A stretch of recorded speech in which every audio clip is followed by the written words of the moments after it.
Hello everyone, this is Jomar Hilario, and we are gonna do this live at the same time we're doing it in Facebook Live here. So we have tonight si Yuan, si LJ, this morning, Yuan, si LJ, si Sherry, si Ann, at saka si Nino, and they're gonna be answering the common, their own answers to the common issues of work from home. And now these are people already working from home, okay? And I'm gonna throw them questions that they encounter, and we're gonna find out how they feel about it, how they would answer that, okay? And these are not the kind of questions you will find beginners asking. No, not really. These are questions so they can hear me. Facebook Live can hear me. How about people in the webinar? Can you hear me? Wala pag nagsasalita sa sa group. Yes, yeah, I can hear you. Sige, Ann, magsimula ka na, introduce yourself, short lang, and then we can go to the next person. What is your VP background or virtual careers background? Good morning. My name is Ann. Long name ko is Ann Christine Tanya Redondo. Nag-start ako maging virtual assistant noong 2010, part-time. Naging full-time ako noong 2014. And I live in Cavite. I do social media manager. I am a social media manager for 5 clients. 3, I think, hindi ko matandaan. Most of them are from Australia. Isa lang yun sa Singapore. Yun. I lost count, sorry. Okay, who's next? Talk na lang ang pwedeng mag-talk. Who's next? Introduce yourself. Thank you. Like, how about Sherry? Can you introduce yourself? Oh, yes. Hello, good afternoon po sa lahat. I'm Sherry Bailon Rizzo from Cebu, from Lapu-Lapu City. And I'm a virtual professional for almost 2 years now, and since 2015. And yung ano ko is more on marketing, social media and email marketing. And I'm happily married and a homeschooling mom of 1. And I'm Sir Jomar student since 2014. Yan. Okay, sunod-sunod na lang. Sinong nandyan online? I'm here, Sir Jomar. Hello, everyone. Good afternoon. So I'm Yuhan Natividad. I'm from Cavite. I am a nurse by trade. I started with my virtual professional career last 2015. That was full-time agad. I resigned 15 days after attending the Date with Freedom kahit wala pa akong nagagawa. And then from then on, I got my first client 3 months after that, after I resigned. So, yun po. Si Nino ba nandyan? Yep, I'm here. Hello, everyone. Good morning. This is Nino Natividad. I've been a virtual professional for more than a year. I'm a social media manager for my 7 clients. And I'm happily married to my beautiful wife, Yuan.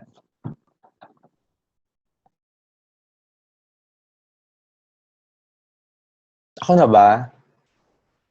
Go, LJ. Hi, everyone. Good morning. So my name is LJ Jose, or it's just Elizar Jose. I'm located in Davao, and I've been a virtual professional for a few months pa lang. Nag-resign ako noong December. And then I've been a student of Jomar sa IVS na course since July. I specialize in WordPress websites, sales funnels, and email marketing automation. Okay, I just want this to be a very, very parang informal. Wala naman ng slides, di ba? Wala po. Wala po. You're just gonna answer the questions that we show and tell us how you feel, and you can also tell us stories of how you feel about baka nangyari na sa'yo yung situation.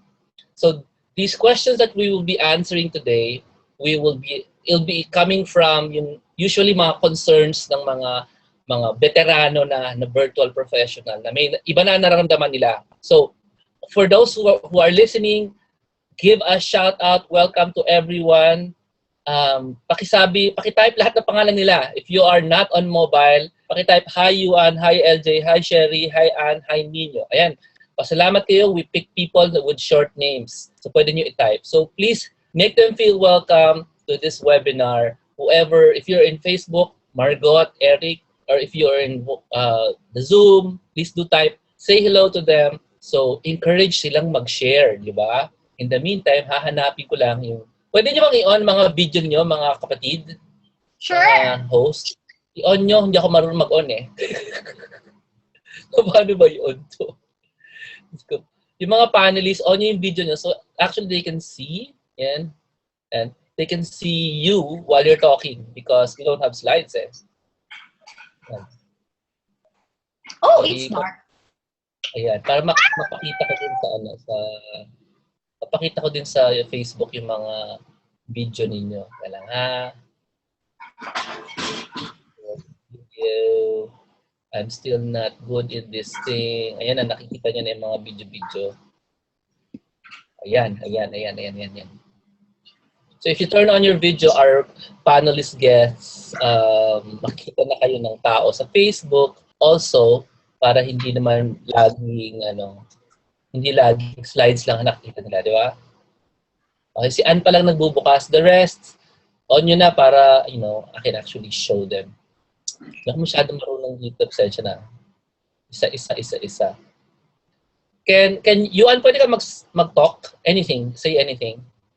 Let's see what it looks like. Hi. Lumalabas na. If you talk, lumalabas yung video mo kasi. Ayan na. Very good. Ayan. Okay.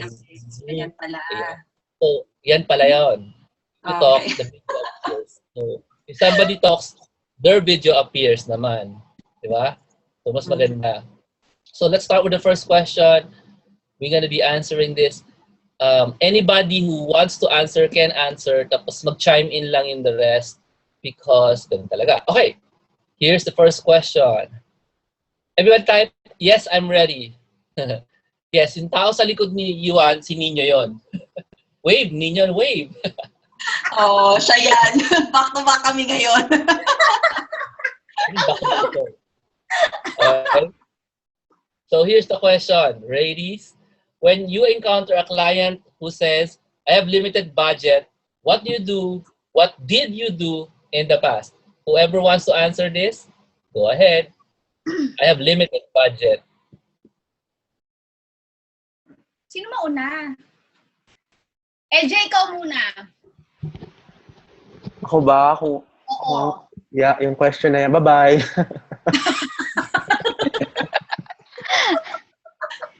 Grabe. Hindi. When you encounter, wait lang. When you encounter, di ako nakata na rehearsal kagabi. When you encounter a client that says, I have a limited budget, what do you do? What did you do in the past? Tatanungin ko kung magkano yung limited budget. Baka pala sa idea niya yung limited budget is malaki na para sa akin, di ba? Kasi, of course, dollars yun or mas mataas na currency siguro sa atin. And then yun, from there, decide ka agad kung parang sinabi nga ni Jomar sa book niya na if they can't even afford your minimum rate, then what's the point of proceeding or gagawa ka pa ng proposal, you're gonna spend time with it and then in the end, nalaman mo na hindi ko pala niya kaya i-afford. So ako, tatanungin ko kaagad, direct to the point.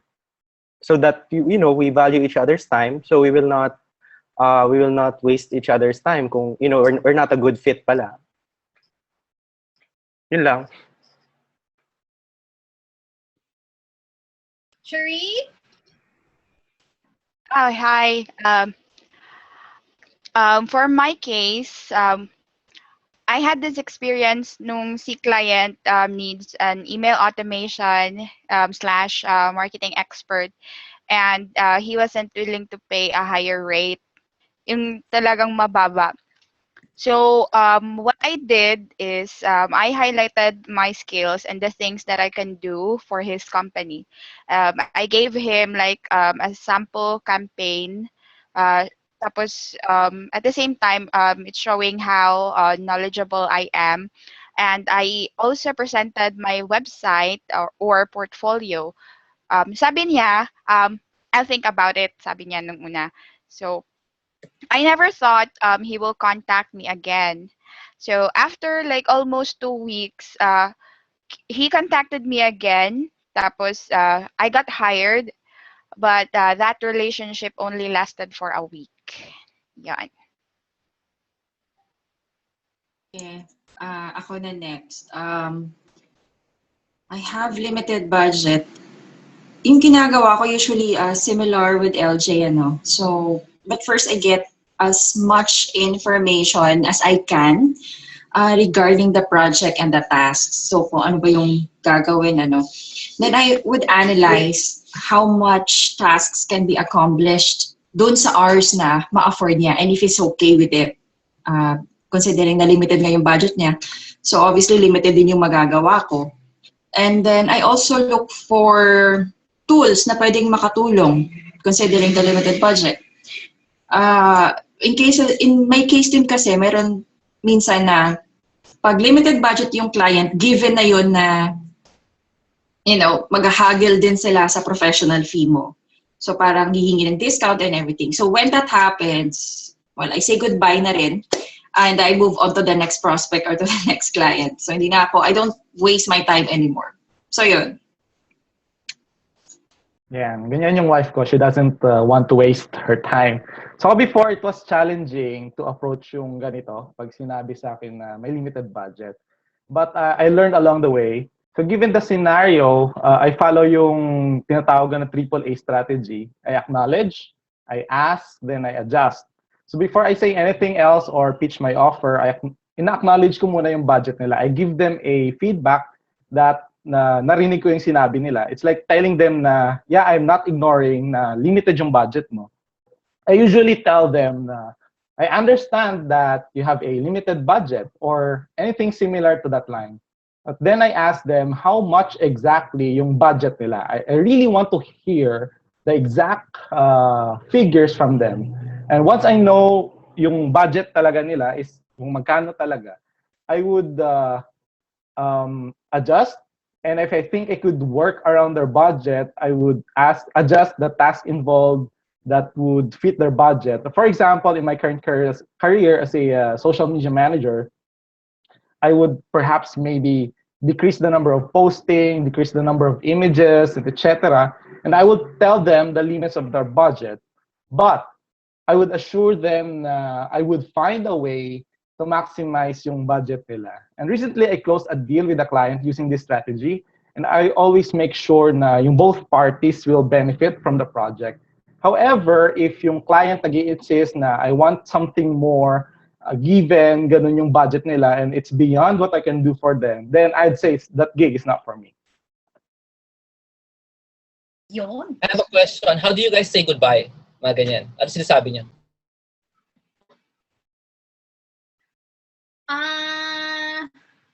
Kasi ako, before, yung naranasan ko, gumawa ako ng, ay wala pala akong video, gumawa ako ng output for the client. Tapos, sabi ng client, out of the many people na nag-apply, ako lang yung nakakuha ng tamang output.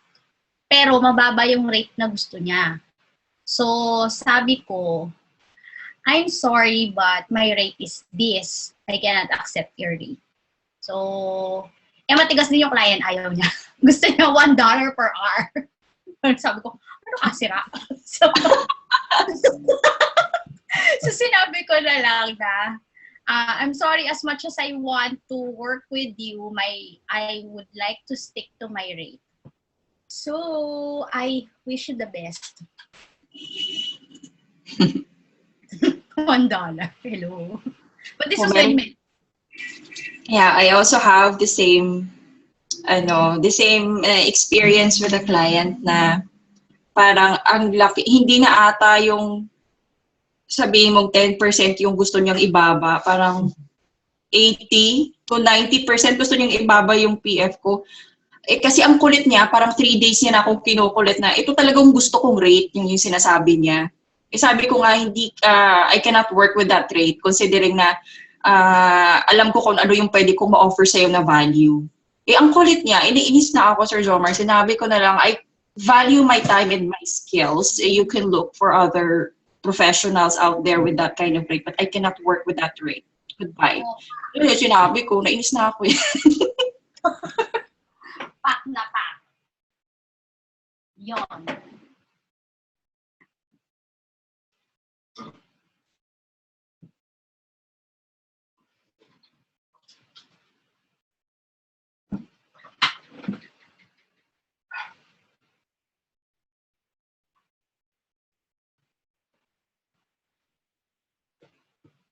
Ako na ba? Oo nga pala. Sorry. Hi, Zach. Thank you. So, yun yung kwento. Tapos, yun yung sinabi ko, sorry, I cannot accept that rate because that's $1 per hour. During that time, yung kwento na yun, that $1 is around 42 or 38 pesos or 42 pesos. But then, kahit na, ano yun, alam mo yun, yung internet mo, oras mo, syempre mag-aaral ka every now and then. So, it's not worth my time. Saka, I remember, last year lang din, usually yung kwento ko, puro mabababa yung rate na ino-offer sa akin. There's this one na nag-email thread na kami and sinabi niya na yung rate na hinihingi ko is too high. Tapos na-curious ako. Sabi ko, may I know why, bakit do you find my rate expensive? Sabi nung client sa akin, kasi daw, yung rate ko is parang agreeable. Kung nakatira ako, kung saan bansa siya nakatira, eh, hindi naman daw. So, nasa Pilipinas ako. So, it's not understandable that I would get that rate. So, it took me 24 hours to reply kasi galit na galit talaga ako. So, galit na galit. Explain, galit na galit. Ganda maintindihan nila yan. Nakakainis kasi. Ang tawag dito, they are putting you, specifically Filipinos, kasi may binanggit siyang race eh. Sinabi niya, Filipinos like you can only go on this rate because your cost of living is low. Unlike if you are here in my country, I can give you that rate. Pero actually, parang almost hindi na rin kasya yun. Siya na nagsabi, siya hindi rin kasya kasi mataas ang cost of living namin, yung gano'n. So, inis na ko talaga. Kasi pikon ako, it took me 24 hours to respond. para bumaba si anger at bumalik si joy. So, nung nag-respond ako, medyo maayos-ayos na. Pero, yan yung mga experience. So may pagka-racist nga, no? Tama ba? Yes, may ganon. Yes. Pag ganon, we don't think you're talking to the right person na, no? Tama ba? True. Yes. Correct. Tama.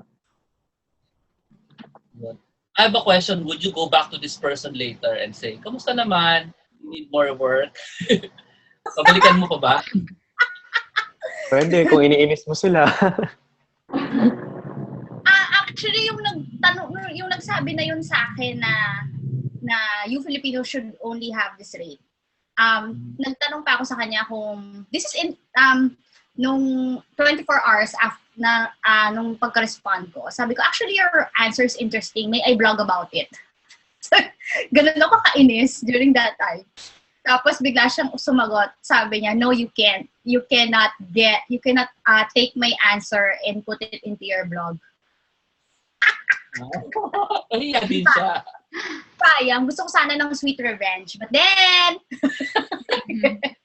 so, hindi na lang. Kalma. Pero if I get opportunities like this, I share it. So, yun na ako yung sweet revenge. Kasi baka maka-encounter kayo ng ganun eh. So, good thing if you are not that pikon like me. And, yung parang mapagpasensya kayo sa mga ganun. Eh, ako minsan, hindi minsan, madalas. Madalas, pag hindi maganda talaga yung sagot sa akin, yung gano'n, pagka-racist pa, naiinis talaga ako. Kaya yung mga kaibigan ko, sinasabihan ako na, wag mo muna sagutin, mag-wait ka ng one day. So, I usually wait 1 day. Ayun. Yun. So, ibig sabihin niyan, ibigay ko kayo ng tip. Everybody, sino may gusto ng tip? May natutunan ako kay Ann. Apply natin. Gusto ng tip? Bago mag-next question. Everybody, please blog about this answer. Ngayon na. This week, gawa na kayo ng blog post. Bawal si Ann eh. Pero tayo lahat, pwede. So ngayon pa lang, magsulat na kayo ng something. Para pag may naka-encounter kayong ganyan, my blog post dated last year. Okay na. Okay. Move on na. Next question. Revenge. I'll be quick. Pwede. Lahat tayo, pwede. Okay. Thank you Next for question. Okay, avenging naman. Actually, ang tawag dyan ay vengeance, hindi revenge. Okay. Ang revenge kasi evil, ang vengeance hindi. Alam niyo ba yon? Mag-aaral kayo ng Catholic faith niyo. Next question. When a client says, I can do it myself but I don't have the time, so I'm hiring you. What do you feel that means from your point of view and the client's point of view? Start with you, Juan, and move sunod-sunod based on the pictures on screen. Go. Sige. I cannot do it myself. Sige. Most of the time, I would just take this literally lang. Like the client is just naturally busy. Kasi sa basic experience ko, yung mga clients ko, either they wear many hats in their business or they're managing multiple brands or companies.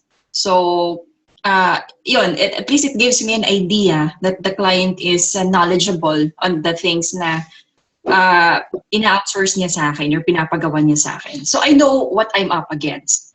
And this also gives me an opportunity na to up my game. Like, parang gagalingan ko pa. Kung ano yung alam ni client, parang gagalingan ko pa doon. So para, syempre, parang pogi points na yun kay client. Eh. So for me, that's how I take it.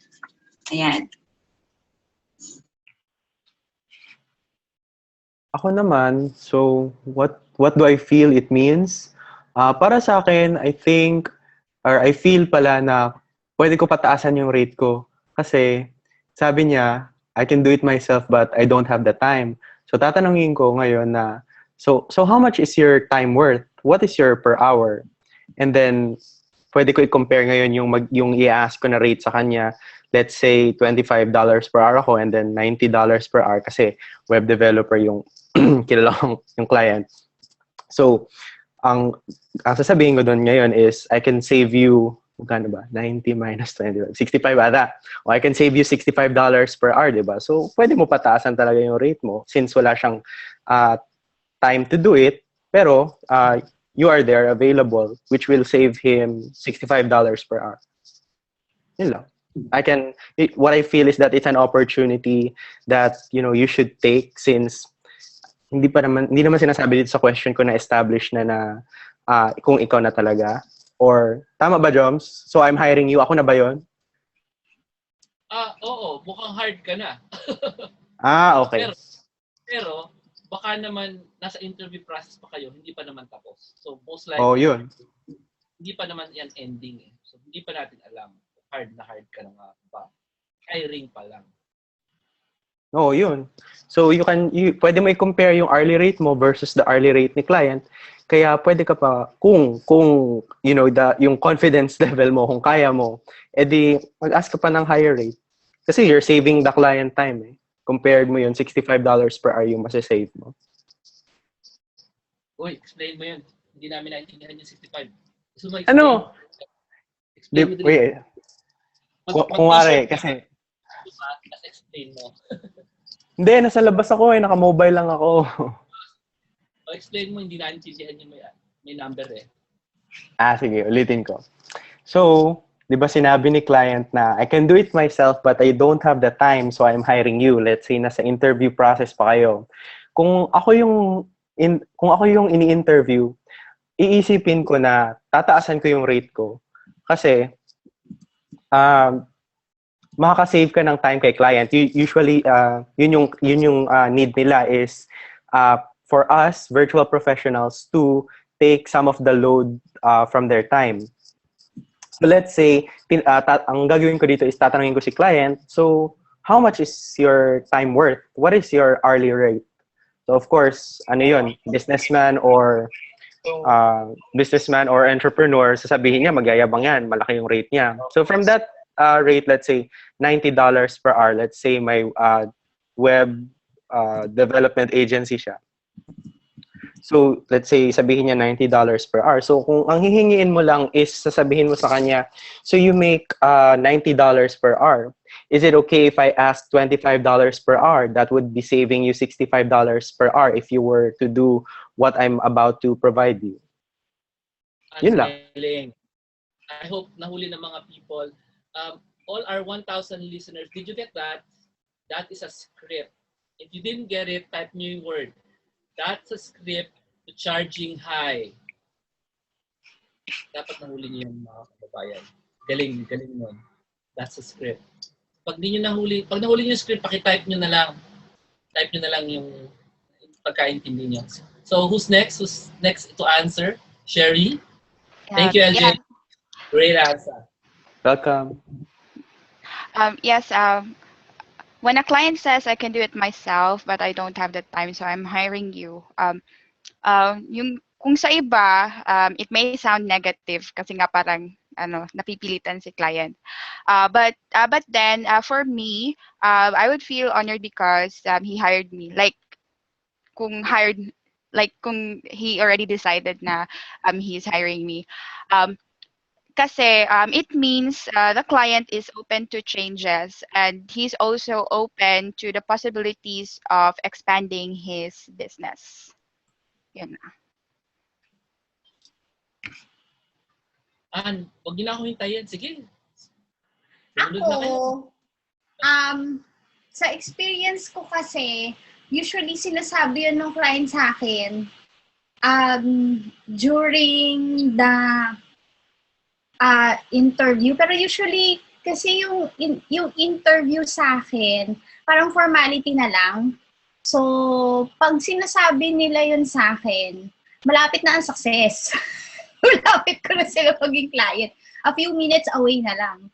Kasi, based on experience, kapag sinasabi nila yun sa akin, I always reply to them that is why I'm here to help you. So, yun. Pag sinabi nila yun sa akin, ibig sabihin, ilang minuto na lang. Either the offer is given, you can accept it or not, or sabihin niya, okay, let's have an agreement or something. Yun. Ninyo? Yeah. Gusto ko yung mga sagot nila, lalo na kay LJ. Adapt ko yan. Thanks, LJ. So, ako naman, I would suspect siguro na si Superman yun kasi galing siyang planet Krypton. Wala ba silang 24 hours a day? Baka dahil busy ba sila or ano? Of course, I'm kidding. And I feel that they're too busy and it's an opportunity for me and I would feel honored and I would be glad to cover some of the tasks for them. Kasi there's a good chance na yung client na to ay may sariling sistema na. Ako yung person na high C sa this profile and I love working with somebody na may sistema na. And I would be very excited because there's a high chance na yung client na yan ay magiging mentor ko. And I would be very excited because I could learn a lot from this client. And of course, malalaman ko yung mga secrets nila, paano silang papatakbo ng agency nila, and etc. etc. There are a lot of information that I can learn from them. And yeah, all in all, siguro I'd say it would be a golden opportunity for me to be on board working for that client. Dali, showbiz. Showbiz. Okay. So, question, have anyone encountered this before? So, all of us positive, yung totoong nangyari.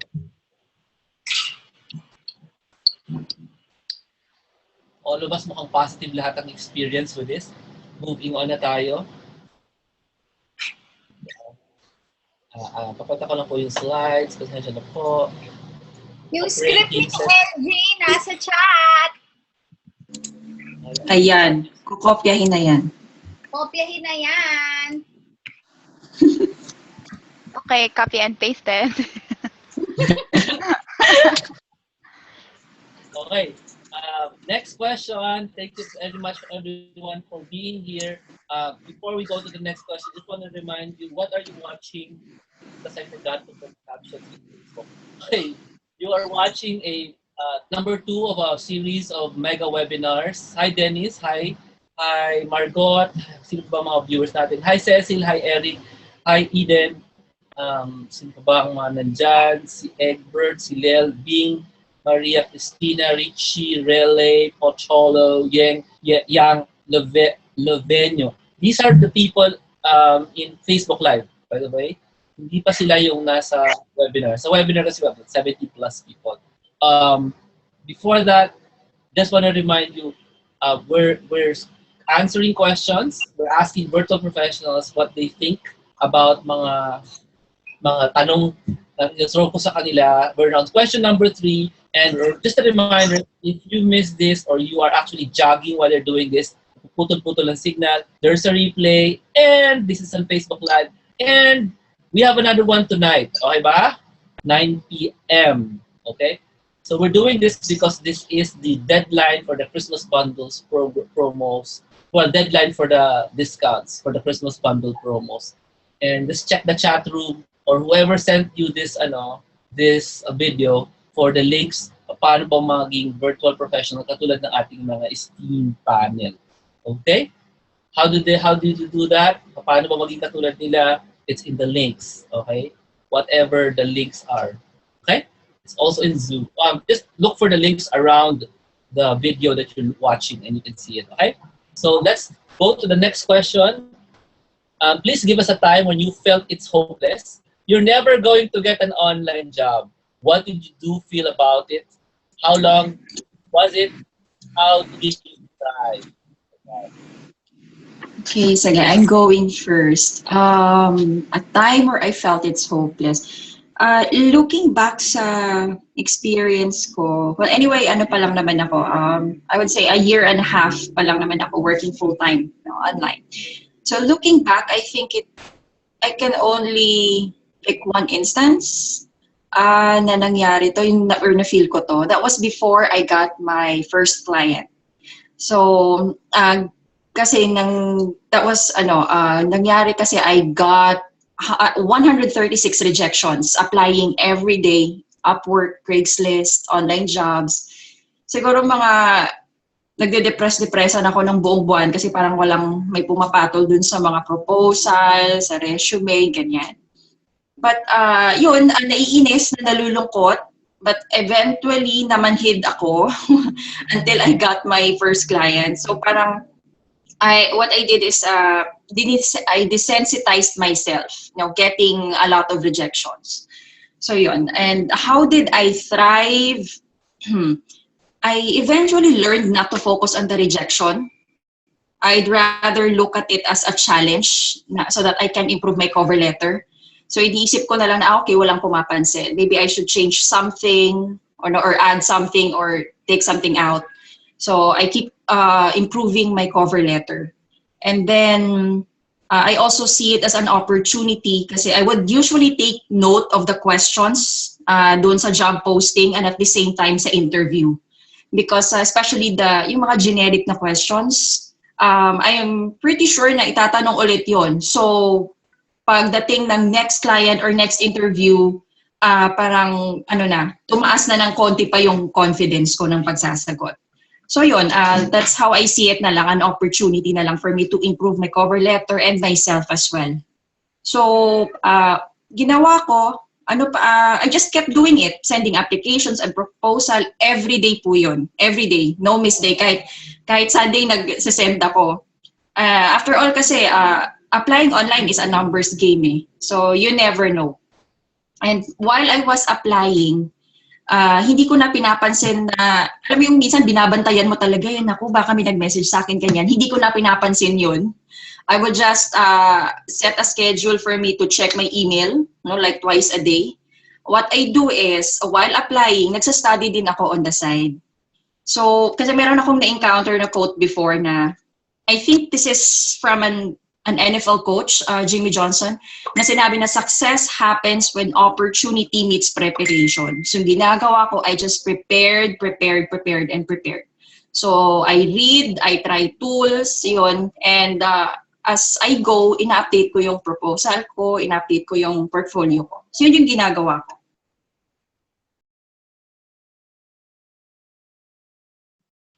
Wow, ang galing naman nun. Success happens when opportunity meets preparation. Ayan. Kinapi-paste ko na yan. And then, thank you, Yuan. So, ako naman, where you felt it's hopeless. Ako naman, yung story ko kasi sa pagiging VP, ano nga ba yun? In-invite lang ako for interview sa Upwork. Hindi pa nga updated yung Upwork profile ko noon eh. So, nakita lang siguro niya yung website ko and then in-invite ako sa Upwork noon. Tapos, big project kaagad. So, buong website, buong rebuild ng website niya from Wix to marketing automation. Mga $1,500 ngayon. Pero sabi ko, dapat $3,000 yun kasi ang hirap. Pero okay lang. I learned. After nung first big client na yon, in-update ko na yung Upwork profile ko and then nag-apply na ako. Parang walang pumapansin. Sabi ko, okay naman maganda naman yung review ni client, okay naman yung profile and everything, pero walang pumapansin. Sabi ko, siguro sa rate to, pero ayoko magbaba ng rate. Kasi na-establish na nga na okay naman yung feedback ni client at saka nagawa ko naman talaga yung pinapagawa niya. So, ang ginawa ko ulit, this was around second week ng December.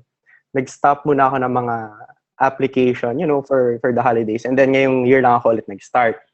And then, nung everyday, bakit parang walang pumapansin? Walang mga ibang invitation for interviews, walang mga interviews na nung nag-apply ako nag-send ako ng proposal.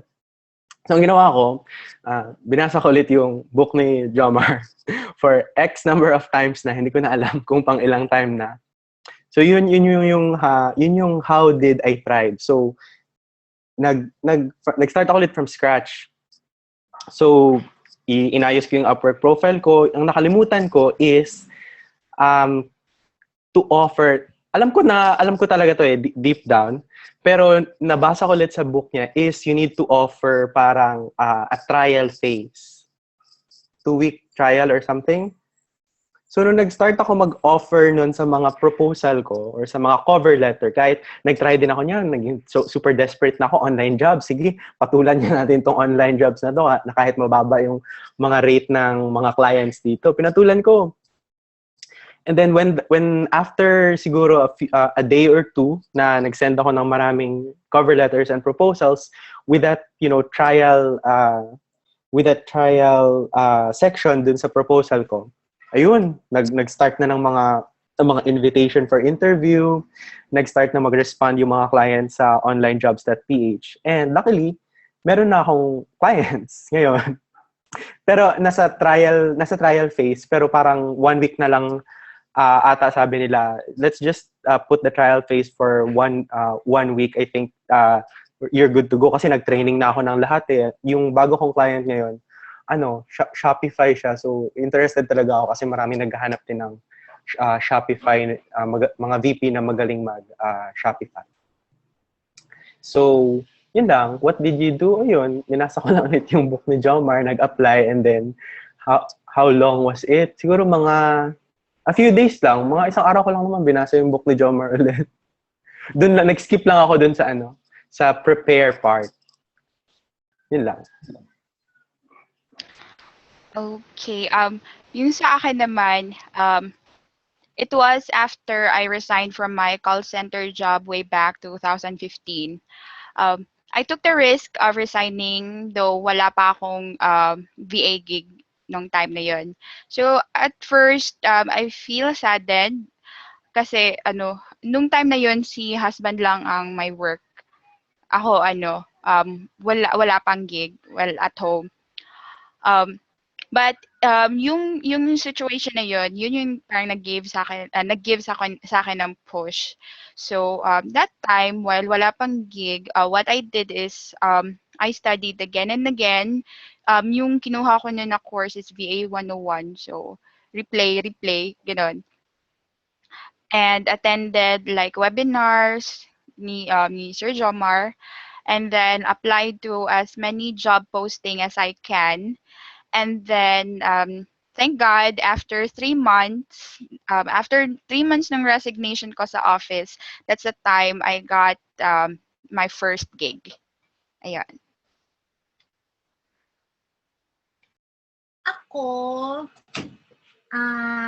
usually, yung first time ko na maging VA, I remember, from Jomar's seminar, parang it took me 6 months. Tapos itong recently din, medyo nahirapan din uli akong maghanap ng ibang client after yung full-time client ko, nilet go niya yung team namin. Took me also that time. So, I felt everything except joy. Lahat nasa anger, sadness, kasi disgust. Yun yung naramdaman ko. Tapos, paano ako nag-thrive? Nung nag-start akong maging VA, nag-change ako ng perspective. So, I remembered yung isa sa mga naging webinar guest ni Jomar noon pa. Sabi niya, kapag nare-reject kayo, don't think of it as, yes, masakit siya, but take it as a challenge. Look at it at a different way. Every rejection that you are getting, that means you're getting closer to your client. Tapos, recently, nung nahihirapan din uli akong magkaroon ng iba pang clients, I took the courage to ask other people for help. So, kung mausap ako ng mga kaibigan ko na sa tingin ko yung parang isang kembot lang nakakuha agad ng client. Yung gano'n. Yun. Inano ko sila, minessage ko sila, sabi ko, nahihirapan ako maghanap ng client, pwede mo ba akong tulungan? So, yun. Kasi, I had to let go of during that, yung recent na time na yun, I had to let go of the things that I know. Kasi, kumbaga, ang tagal na nung panahon nung makakuha ako nung mga clients. So, that would mean marami ng tools, marami ng strategies na nagawa na ng iba para makakuha sila ng client. So, kung ano yung mga hindi ko alam na yon, that's what I sought help for. Yon. Yeah, thanks, Anne. Ako naman, there was a time nung halos sabay-sabay nag-end yung mga contracts ko with my clients. And no matter how consistent ako nagbibid for online gigs, hindi pa rin ako makakuha ng gig that time. And it went around about mga 3 weeks. And during those times, yung moral ko was very, very low. Yung tipo na nahihirapan siya magkausapin ako or nahihirapan ako makatulog kasi hindi ako makakuha ng enough clients. But I knew I had to keep pushing because kung hindi ako magpo-push, there'll be no food on our plates. And some things must be done to break the cycle. So I adjusted my website, my social media pages that are featured on my online portfolio, my cover letters, and my method of marketing myself. And instead of wasting yung oras ko kakaisip na bakit wala akong client, yung attention ko, I adjusted it to the thought of having why am I entitled to get more clients? So instead of thinking na walang client, iniisip ko, bakit I'm entitled for more clients? And I focused more on sending out more proposals, and I changed my perspective, kagaya ng kay Ann, I changed my perspective of by reminding myself na I'm getting closer. Every rejection leads me closer to my next client. So I was rejected several times, and it was okay it was not okay rather in the beginning, but eventually nagiging okay na siya. And that's what I believed in. Every rejection brings me closer to my next client. And I imagine myself getting tons of messages from clients asking me to work with them. And I even visualized yung big numbers nakatabi ng dollar sign doon sa payout ko. And thank God I made because of those tons of changes sa positioning ko to myself, one by one, yung mga bagong client pumapasok na. Sabi nga ni Albert Einstein, it's insanity is doing something over and over again and expecting a different result. So yes, I was insane during those times because I expected a different something without me adjusting.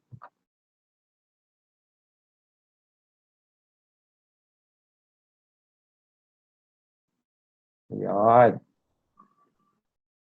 Thank you very Next much. question. Ang ganda ng mga sagot nila. Ka-inspire. Meron ba kayong mga reaction dyan? All you 100 people, mag-react naman kayo. What did you learn? What made you, anong naisip nyo? Sa mga hindi alam kung ano ang reaction nyo, please, just type yes. Para alam namin gising kayo. Okay? Type nyo yes kung wala kayong natutunan, wala kayong masabi. So, yun na lang. Yes na lang. Diba? So, next question is, whose testimony really moved you to action? Like a webinar guest or someone you met who inspired you to act. Ayan. Yung mga nasa Facebook, sandali lang, napupuno na eh. Sige, go. Sige, testimony that really moved me to act. Naalala ko si Ate Myla Hernandez. I think naging webinar guest siya. That was 2 weeks after the Date with Freedom. So, I'm not sure kung naka-resign na ako noon or hindi pa. But siya yung guest, and then I was working on my assignments, yung tutorials. I was working on my assignments while listening sa webinar. And parang nakwento ni Ate Myla how she got her client kahit resume pa lang yung natatapos niya. Yung portfolio naman niya, it's a work in progress. So naalala ko doon, nasa about page pa lang siya. So that webinar, yung mga kwento niya, that gave me an idea na, okay, pwede pala. So, ano lang yan, nasa guts lang yan, nasa kapal ng mukha lang yan. So, ginawa ko, I worked on my resume din, and I did it side by side dun sa portfolio ko. So, kinumpleto ko yun, and then I started applying for gigs. Wala pa ako nun actually, wala pa talaga akong experience no, working online. What I placed there sa resume, the tools that I know.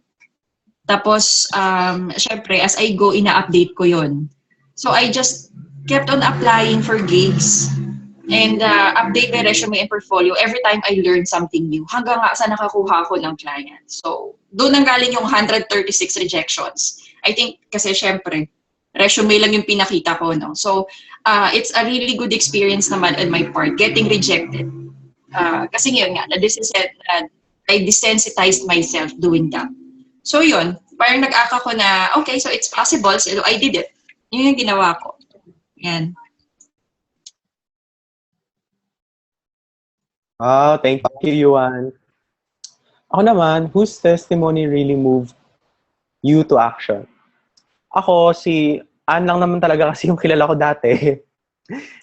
Yung blog pa niya dati na, I think, 2013 ko nakita yon, yung .wordpress.com pa niya na blog. So, pag nagwe-webinar guest siya or mini-mention siya sa mga emails ni Jomar, yun, binabasa ko talaga, tsaka pinapanood ko.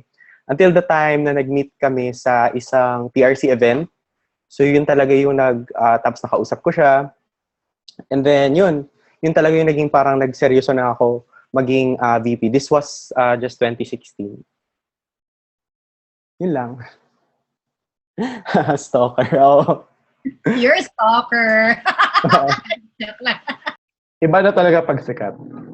Oo. Pero sabi nila pag pag gwapo dapat admirer. Kasi pag stalker, yun daw yung pangit.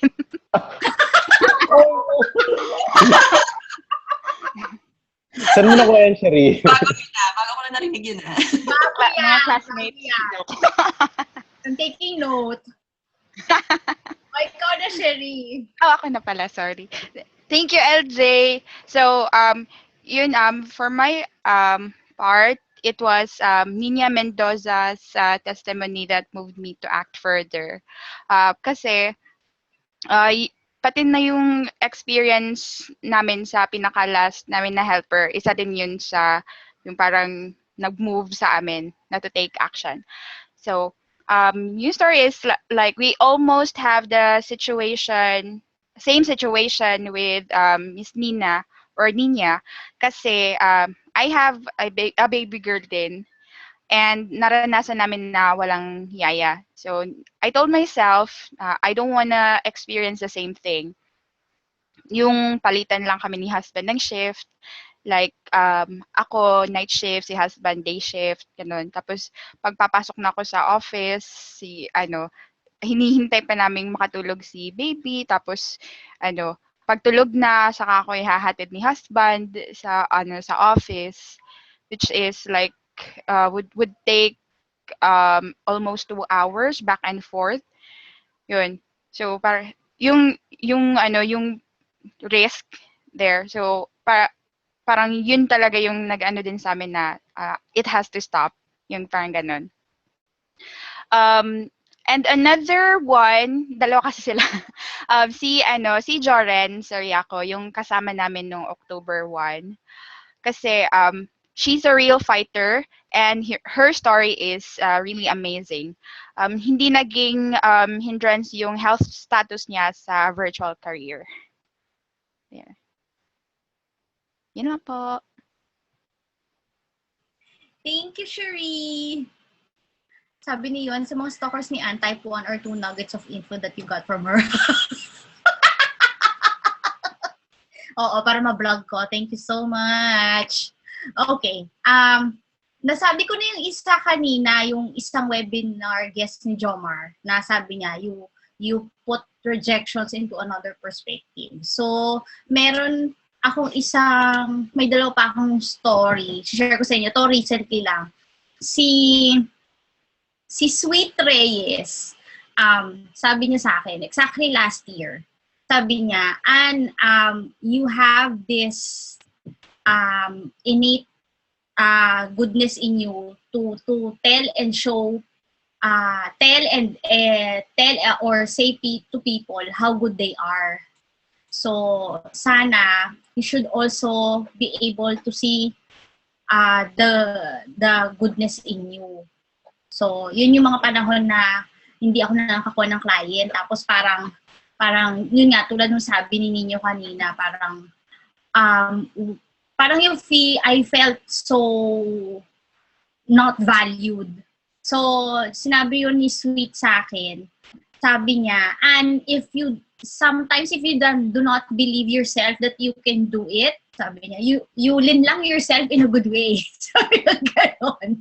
So, hindi ko makalimutan yun kasi kasi sa messenger yon. So, I wrote it in a post-it, tapos nilagay ko sa passion planner ko. And when I was going back, when I was doing my planning last year for this year, isa yun dun sa mga kinuha ko from the passion planner and placed it on my journal kasi I keep journals. So yun dun siya sa forever na journal kasi it really moved me into action. Tapos recently din napanood ko yung interview ni Oprah Winfrey kay Pharrell Williams. Yung interview na yun was magti 3 years ago na, 2014.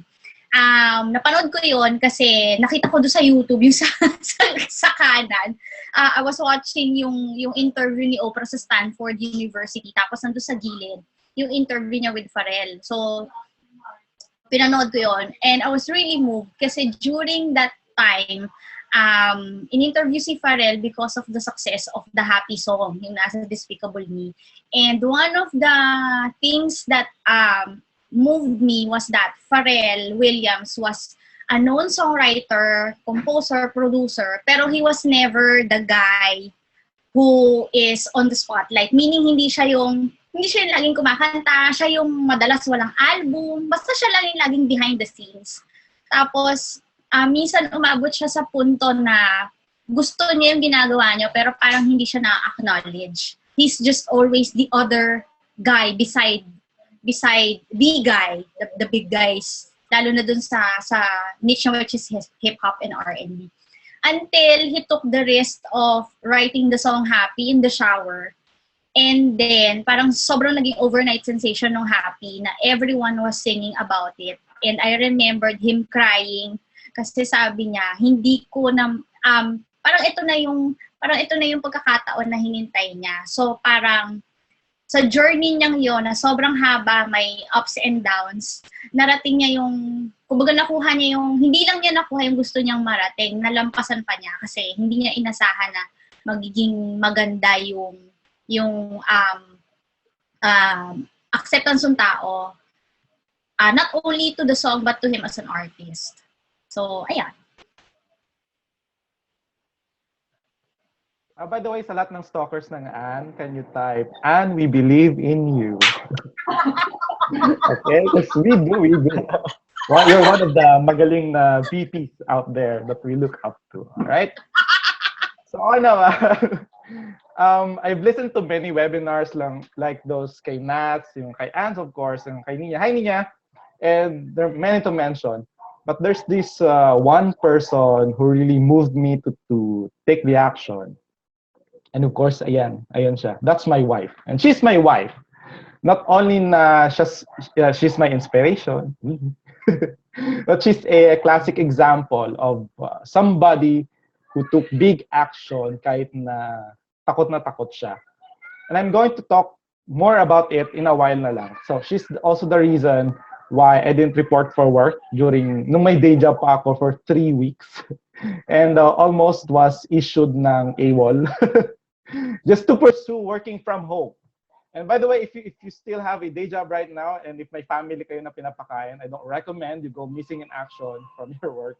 But instead, you build yourself as a virtual professional, build your portfolio, work on your assignments during your break time, or even during your travel time. And I learned from Jomar na rin yung you learn as you go. And by the way, ladies and gentlemen, if mag-o-offer si Jomar ng iPad with tons of learning materials, I have to say, you really got to have that at all costs. Kasi everything has been compiled for everyone na. Yeah. Next question. Okay. Just to remind everyone, pwede kayong manalo ng iPad na fully loaded. Just get a single or a bundle. Simple as that. Single or a bundle. Christmas bundle program. Isang itim na iPad Nano na punong-puno ng laman. You have no idea what you are missing. Hindi mo nakuha yun. And I also cannot tell you what's inside. I can just tell you, that's what you need para ma-transform yung mindset mo. Hindi lang entrepreneur, kundi pati marketing mindset makukuha mo. Dahil doon sa iPad na yun. Just saying. Okay. Okay, Christmas bundle bonus po yun. Ito na lang, i-share ko. Sorry, may akong binubuksan na video. Okay, so let's go to the next question. So how do you get the iPad raffle? Bili ka ng Christmas bundle or Christmas single one or single 6 or any of the Christmas bundles. Take a look at that. There should be a link somewhere above this video, under this video. Look for it. Kung para sa iyo yun, mahanap mo yun. Next question. In your opinion, is it really necessary to experience major pain So a person would do the actions to get an online job. What was your major pain story, kung meron man? Go, Yuan. Okay. Necessary to experience major pain to take action. Short answer, no. No, depende. Depende sa akin. Because there are some people who I think they just need to learn the hard way para mag-take ng action. But there are also some people naman who are wise enough to learn from others and I've encountered several of those people. So, ayun, depende din sa circumstances kasi ng tao. So, but I think majority of you would agree na kailangan talaga ng push, something big to happen para lang for you to push yourself to move forward and do what you think is necessary na gawin. So yon, depende. Now, about naman sa sa major pain story, for me this is para sa akin painful na to actually. So marami akong reason kung bakit ako nag-transition to work from home. I'm a nurse by trade and yung gusto talaga ng mother ko is for me to work abroad. Yun yung dream nila. That's why I pursued nursing for my parents. But after that, I nag-bargain ako sa kanya. Sige, I'm going to pursue nursing. Kukunin ko lahat ng exams. Then after that, I'm on my own. I'm going to follow what I want. So, I can give you siguro may top 3 pain stories siguro. First, yun yung sa family. Gusto ng mother ko to go abroad. So sabi ko sa kanya, hindi ko na kailangan mag-abroad for me to earn dollars if that's what you want. I'm already doing it here. And syempre yung yan sila, pares yan sila ng finances. So family and finances. Yan yung first pain story ko na syempre I wanted to give back to my mom after my father died kasi in 2006. She was working hard day and night para mapatapos kami ng magkapatid. And to think na, yun nga, we incurred millions of debt dahil nagkasakit yung father ko, bedridden for 3 years. So, yun, finances, dun yun lang yung iniisip ko that I have to help her out. Kailangan na mag-pay forward din ako sa kanya somehow. So, yun, that's my first. Pangalawa, I get sick a lot when I was employed. 6 years akong employed. So, palagi ako nagkakasakit almost every month. And I think it's not because of work. Workaholic ako na tao. I don't think I'm getting sick because of work. I love working. But yung nakikita kong rason bakit ako lagi nagkakasakit, apart from the work schedule, was me dealing with people. Dealing with a lot of people. And that leads me to my third pain story. Not that I, hate working with anyone or hate having a boss, but I just can't stand working for someone.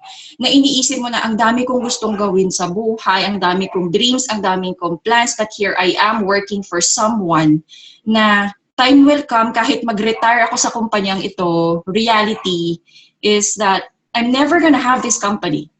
So parang, okay, so what am I doing? I'm working for someone else's dream, so why not do something on the side, and then eventually do something big for myself naman. So, yun yung ko. Kasi ang pangit na you go every day to work, you're not happy, you're not, kahit anong gawin mo, you're not satisfied. So, walang sense of fulfillment. Yung ganun yung sa akin. So, yun yung pain story ko. Bottom line, what matters to me kasi is family and then happiness, no? So kahit nagtatrabaho ako more than yung effort ko ngayon kaysa sa nung employed ako, happy ako sa ginagawa ko. So yun yung pinaka-importante sa akin. So yun.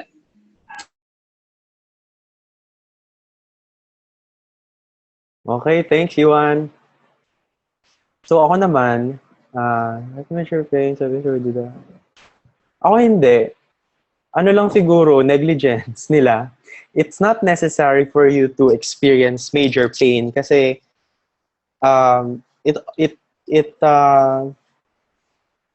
parang kasi inaano mo yung limit mo kung mag-aano ka pa maghihintay ka pa ng major pain bago ka mag-act.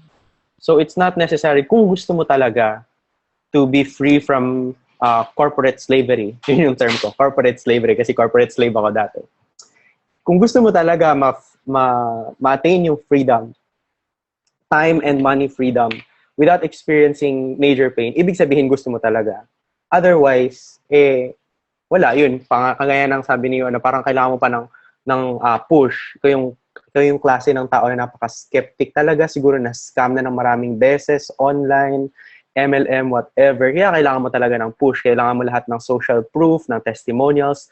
Kailangan mo pa umattend ng ilang seminars bago ka mapabilib. Pero kaya nga, nandito kami. Kaya, Jomar is having these Q&A webinars so that we can hear from real people like us.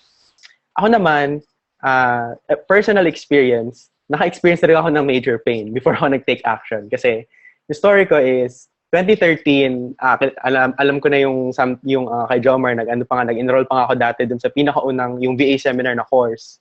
And then, wala naman ako major pain dati. Sabi ko lang parang, matry nga to, ganun. So, in the end, sabi ko na, parang hirap pa na ito. Gagawa pa ng tutorials, 100 slides. Tinry ko, 2 na nagawa ko after na nagpa-refund na ako kay Nikki ata.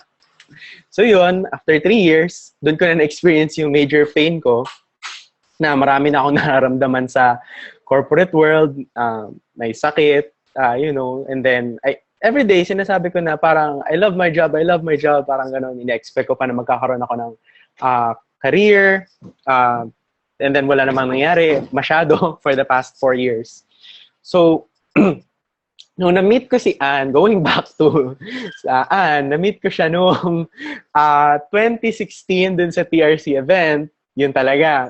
Sabi ko na, magte-take action ako. So, after that event, hindi, kasi nag-ano si Jomar doon, nag-guest siya, nag-talk siya doon.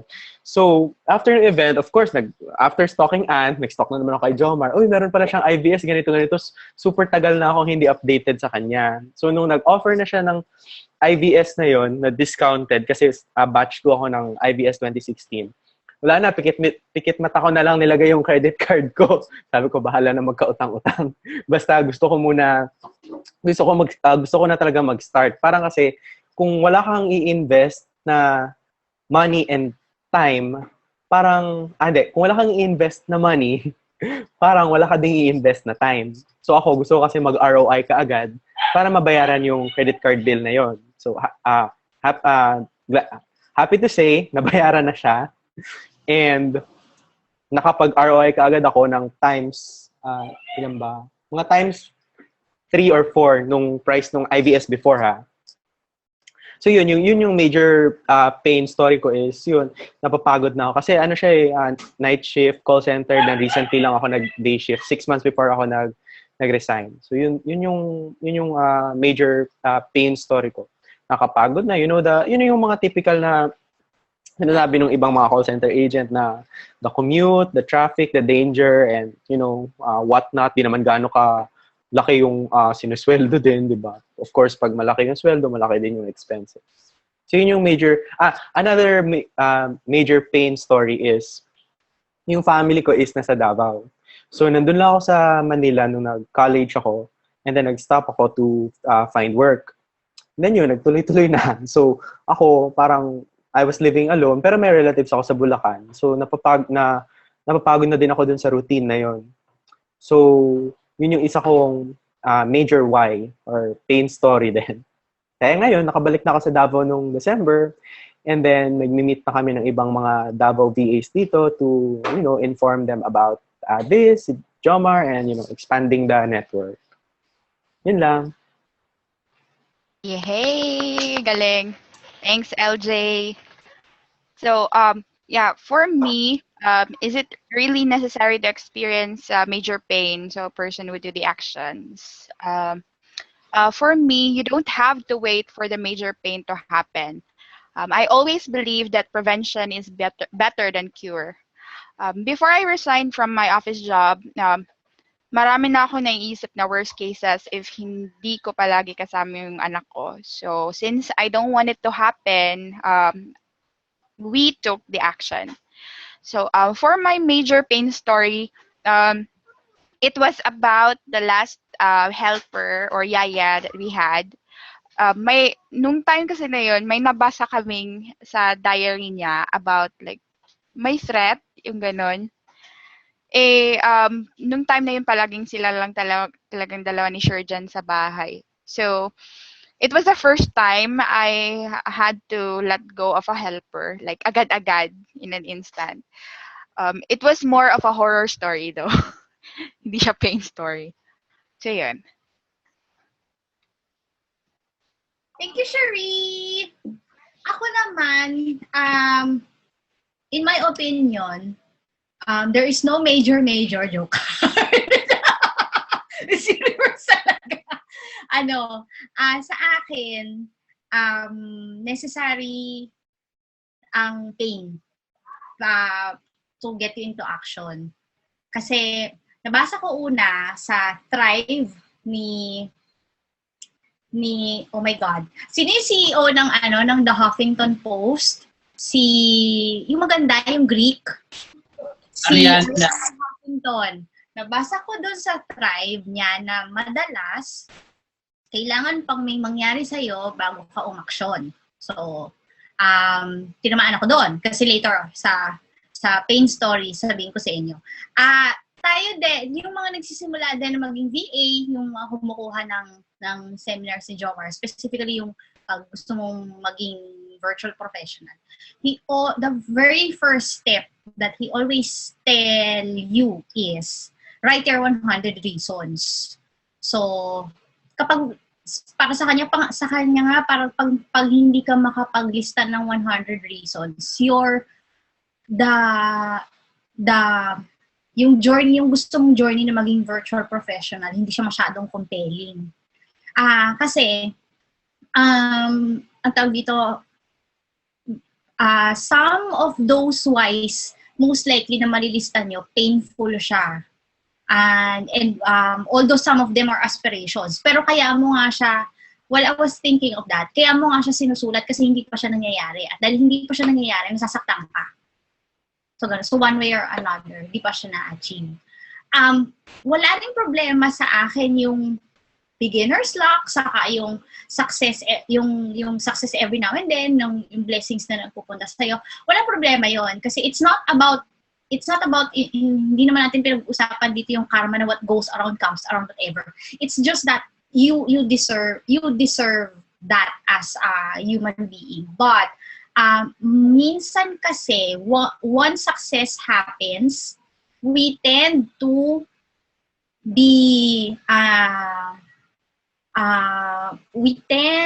just lay around and tell ourselves that anyway, it's going to happen anyway kahit wala akong gawin, yung ganon. So, success becomes the enemy of success most of the time when that happens.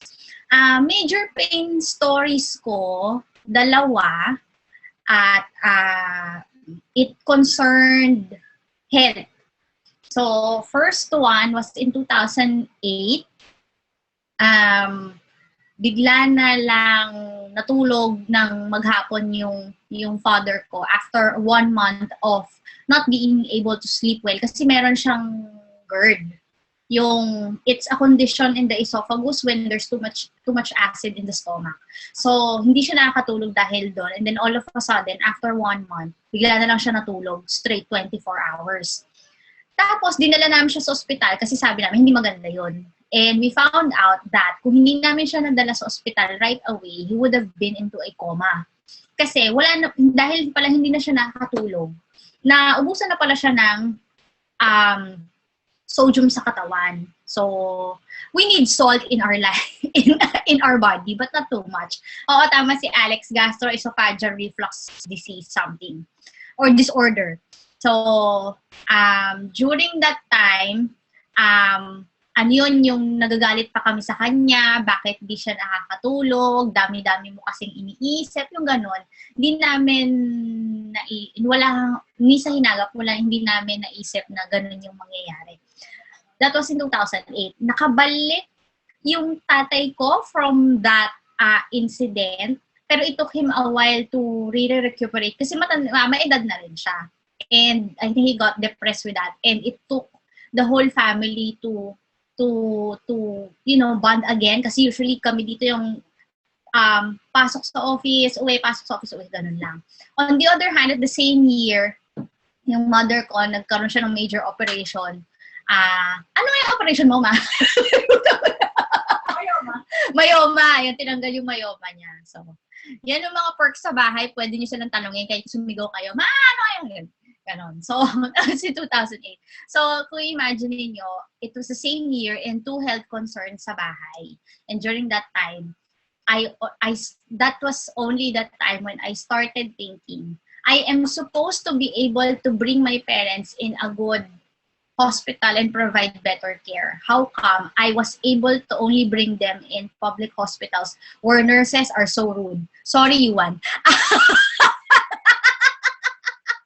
Sobrang pain yun sa akin. Tapos, the second one was in 2013 when I had my own health concern as well. Nagkaroon ako, wala na akong thyroid. So, may scar ako dito sa leeg kasi tinanggal na yung thyroid ko. So, 1 month akong nagbakasyon sa bahay para magpagaling. Sinagad ko yun. Kasi ayoko makita yung mga office mates ko. Tapos when I came back, as in eksaktong the day I came back to the office, I saw myself sitting down sa cubicle ko and I just stared at what's happening around me. Tapos parang, alam mo yung parang sa camera na nag-blurred lahat, puwera sa vision mo.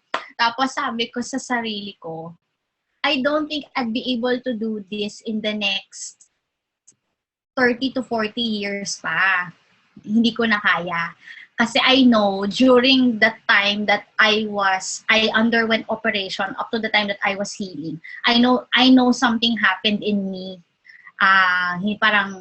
Hindi naman medyo may pagka parang life and death na thought. Pero alam ko naman hindi ako mamamatay noon eh. Ang taas ng chances na mabubuhay ako. Hindi ako mamamatay.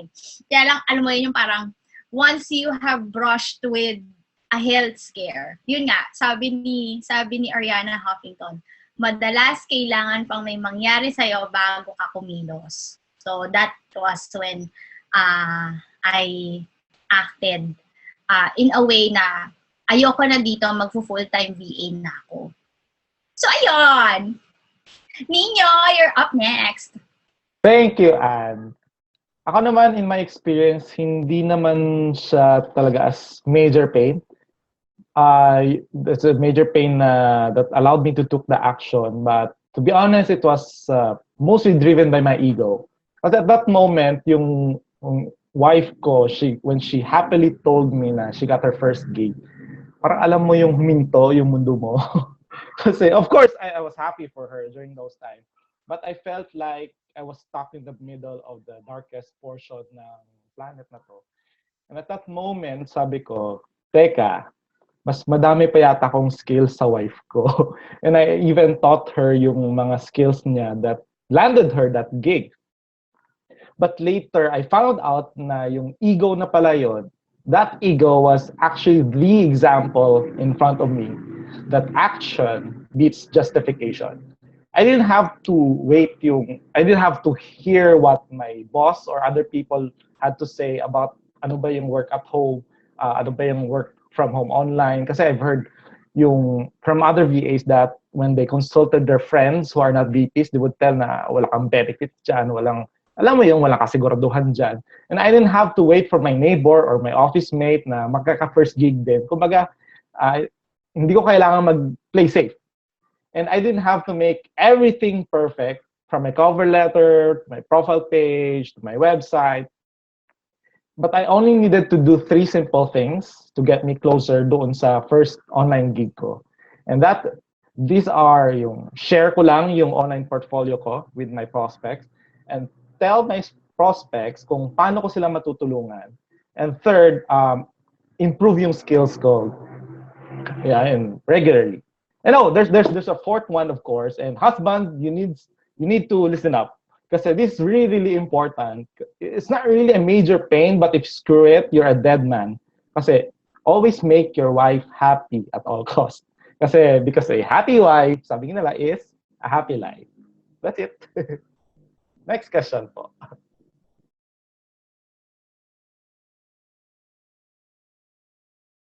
Happy Yuan equals happy Nino. Tandaan niyo yan.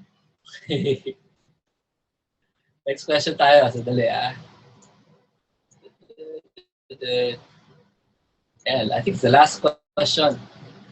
Sorry, can we just, before we go to the last question, can I just take a few minutes to explain all of this stuff for anybody who's a first timer?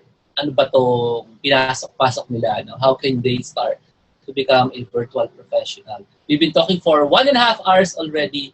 Might as well explain what this is all about. So let's listen to Jomar trying to explain this. Let's see if it works.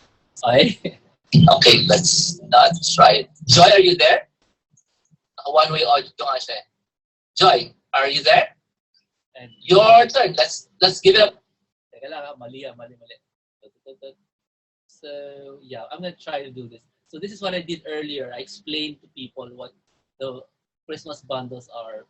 Essentially, it's a sale of my online programs, which deadline is tonight midnight, and I think you guys should take a look at it, especially if it's your first time to see this stuff.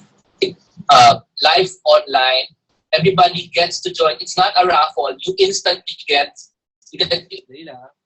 yeah. So why am I not saying it? Kasi gusto ko recording kasi sinabi ko na to eh. So okay.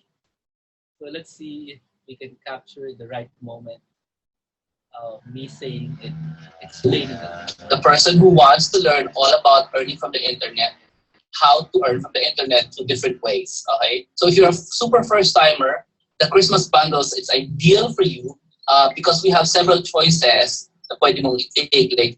Like si Joy. Si Joy, sabi niya, ang tagal ko na dito, hindi ako makastart. So, punin mo yung bundle 4 because you need a helping hand. If you are not in the Philippines, you should get bundle 1, which is designed for super downloadable. So, ikaw nga yan, Joy. Joy Pangilinan.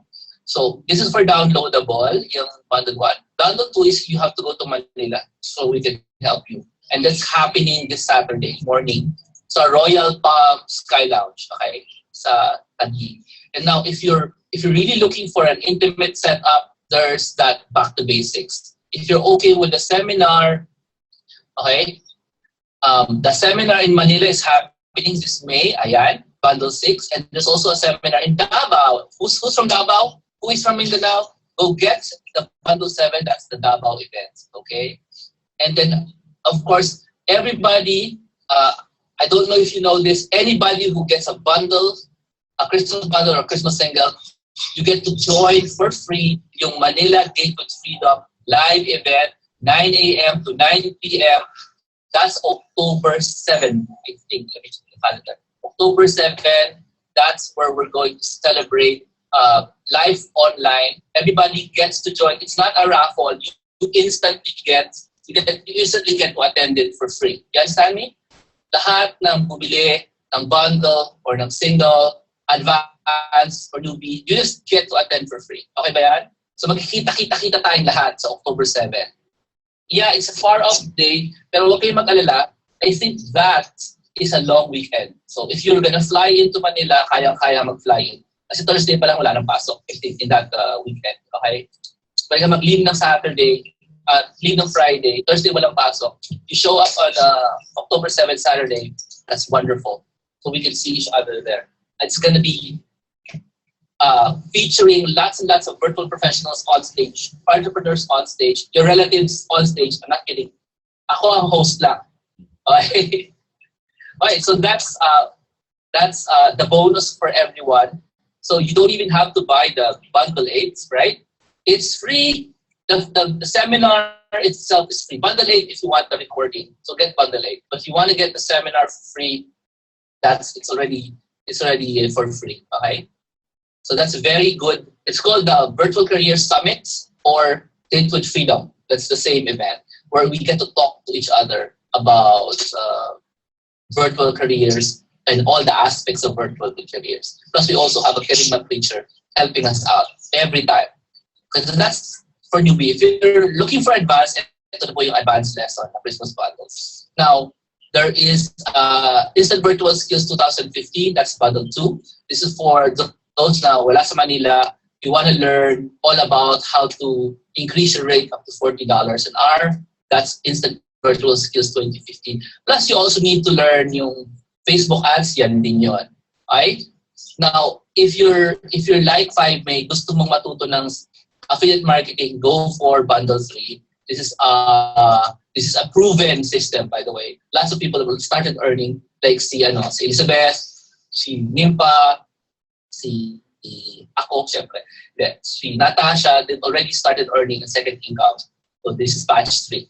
Okay? Now, this Saturday, we're gonna meet. Second income is going to meet with bundle 5 people. So who are my bundle 5 people? These are instant virtual skills people. Well, you will learn how to set up yourself for a 6-digit to 7-digit monthly income. Not just as a virtual professional, but also somebody higher level. So that's earnings. So that's bundle 5.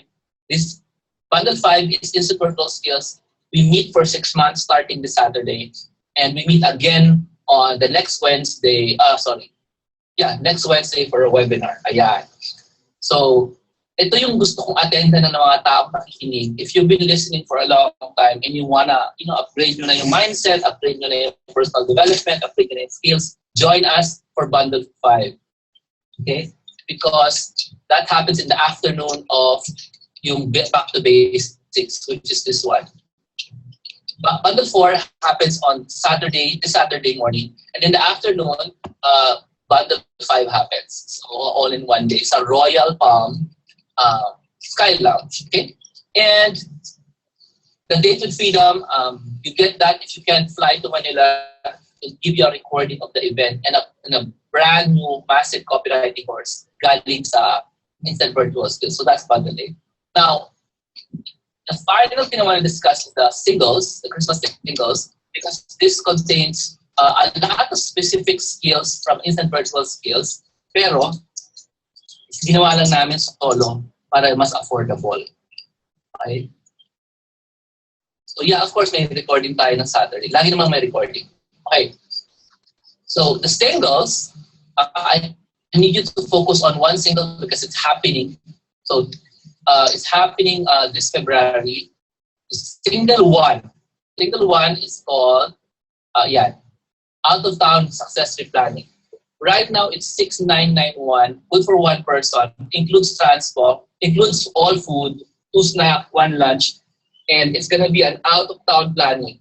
Let me tell you that if you join and you bring one other person, the next person gets it at half price. Okay ba? So meron kayong pair discount. Pakiayos nga nito, Sophie and company. Gawin nyo ng pair to, dagdagan nyo na ng 50% for 2 people.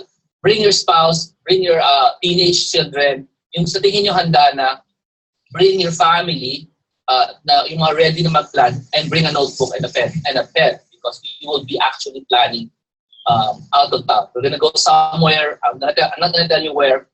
We're gonna sit there individually. I'm gonna guide you. What are you going to answer in the planning session? And that's gonna be available for questions also. I'm gonna spread everyone around in the resort where we'll go out of town. And babalik ko kayo 6 o'clock in the morning. Babalik ko kayo 6. We're gonna leave the venue at 6 p.m. Tulog na lang kayo sa sakyan, and then you wake up here in Manila again. So that's an out-of-town planning in Feb 18, Saturday. I would love for you to go because only successful people are those with written plans. Sino dito ang gusto maging successful person in whatever you're planning to do? You achieve what you got. You really got what you wanted, right? Yun ang ibig sabihin successful person. We are all in the success journey, but the journey is better if our annual goal is met. Diba? Meron tayong annual goal. So, it's much better to execute it when you have it written down. So, right now, if you're not traveling to Manila, you can't join this kasi sabi mo wala sa ibang bansa ka. Start making your own retreats. Planning retreat, full day, write down your goals. And if you need guidance, lumipad ka sa Maynila, join us. Katulad ng gagawin ni Sherry. Sherry is flying in from Singapore. Husband is flying in from Bohol. And they're gonna meet in Manila to join the planning event. And alam niyo ba na ganun pala, success na si Sherry. Sherry is from Singapore. Success na agad. If you have a mindset, everybody type this, mindset. You have a mindset of success that believes that if you write down your plan, and if you travel just to learn, successful ka na agad, sure na yun. Kasi nag-win ka na sa mindset pa lang. Halimbawa, wala ka pang skills, panalo ka na agad. And that's the game of life. Yun yung tuturo sa inyo paulit-ulit in these many years. The game of life, you win by having the right mindset first. By developing the right mindset first. Not developing the right skills first. The right skills, you can hire for the right skills. The mindset, you cannot hire people to think for you and have a mindset for you. Unang-una, you'll be afraid to hire. So, mindset pa rin ang ending mo. Right? So, ganun pala, please understand, the Feb 18, this price will increase. So, if I were you, and you're thinking about airfare, vacation, stop it. Ayusin niyo muna yung mindset nyo before taking off vacations and airfare. It's more valuable to you to get this. Okay, plus may 50% off ka pag may second person ka kasama. Marami rin pwede ka usapin. Okay, next is I want to highlight for you bit singles 5. Nasa na ba yan? Singles 6, which is the 2013 seminar, now at 50% off. Dati 3,475, ngayon 1,390. Believe me, if you get single 6, libre ka na sa Date with Freedom sa October 7. How much did you pay for October 7 seminar? 1,390. So, what? 1,390, you get to download the VA 2013 seminar and you get to attend October 7. Mura na? O, if you buy that seminar, it's like 7,000 right now. But you can get it at 1,390. Are you getting this? So I'm just gonna focus on singles 6 and singles 1, and you just read the rest. This is all about very specific skills, yung mga singles. Only if you're interested in tingi-tingi. But, you know, I'd love it for you guys to get single 6 and single 1. Okay? Finally, let's see who's ready now to speak. Joy, are you there? How about Ronnie? Who's willing to ask guest? Okay. That's my little intermission. I hope you don't mind me explaining what this is about. We are giving you a chance to become a virtual professional by taking on these courses. Let me just wait lang. Okay, nasa na nga yung share natin. So let's go to the final question. Are you guys ready for the final question? Meron pa ba akong kausap? Let me check. Kasi nawawala yung screen eh. So nahirapan ako minsan malaman. Meron pa ba akong kausap na tao? Meron. Live on pa ba ako? Hindi ko alam. Nawawala eh. Kasi na po, I'm still looking for your, yung video ninyo. Saan ba nakakatatagpuan yun? So yes, opo. Pag hindi po kayo magaling masyado sa webinar, pero you have the heart to help, pwede rin. Pwede rin naman. Okay, saan ko lalagay yung video heads? Participants, allow panelists to start video. Pa tayo dyan, ayun, lumabas na ang video. So, the last question, do you have a toxic client or a prospect? Okay? And what happened?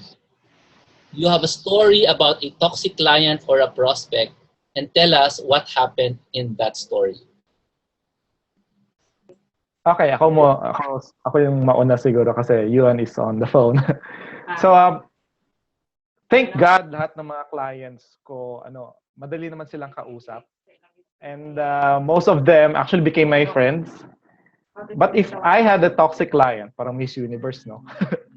Pag meron talaga akong toxic client, yung, alam mo, yung toxic, I would end yung contract with a toxic client because galing na ako sa toxic na environment sa day job ko. And ayoko na ng toxic pa na tao. Kasi, of course, why would I want to work with a toxic person? That person or that client will just drag me again. But you know what? Here's what I love working from home and online. I get to choose yung mga tao na I want to work with. So that's why I really love working from home and online. Thank you. Okay. Sige, next, please. Sige, ako. Sige. Sige, Ayun na. Sige. Do I have a toxic client? Meron. Meron ako, one. Ang nangyari, we only lasted for 2 months. Not that he's a bad client, no. Yeah, he's a good client actually. Okay siyang kausap. Kaso parang hindi lang talaga siya decided in what he wants to do with the business. Kaya parang na-toxic na ako. Kasi ako yung nag-iisip para sa kanya. So, he's a web and a mobile app developer. He's a traveler and a blogger. So he wants to build a personal brand as an interactive artist. So yung end goal niya, he wants to be known. He wants to be a popular interactive artist, and then that would having his brand out there that will allow him to collaborate with other interactive artists. Nangyari, he doesn't know how to use social media for business. So parang ako yung nag-isip na talaga para sa kanya. I created yung marketing plan niya, kasama na yung content. Ginawa, 6 pages pa yon. Nag-progress kami doon sa part na where I get to execute yung sistema niya. I get to set up his system. And then, yung content na rin. So a week before na mag-live na kami, after setting up everything, a week na mag-live kami, yung part niya, hindi niya nagawa. Kasi yung gusto niya, he wants all content to be original. So gusto niya mag-produce ng sarili niyang blog and then videos, travel videos. Ni isa nun wala siyang nagawa. So parang syempre sa akin ako, nag-effort ako. But you know what, I learned a lot sa experience. But yun lang, na-toxic ako kasi parang ako yung nasayangan dun sa effort and sa money niya. Kasi mabait siya na client. Kaya lang, yung last namin na conversation, he was really honest with me. And sinabi niya talaga na, honestly, hindi ako sure kung anong gusto ko. And yung gusto niya, I don't know what I want. All I want is to be an interactive artist and to be known, ganyan. And he was actually happy with what I did. And sabi ko niya, he was really pleased kasi I'm organized daw ako and detailed yung binigay ko sa kanya na plan and everything. And I was even able to create a system for him para yung communication namin swabe na.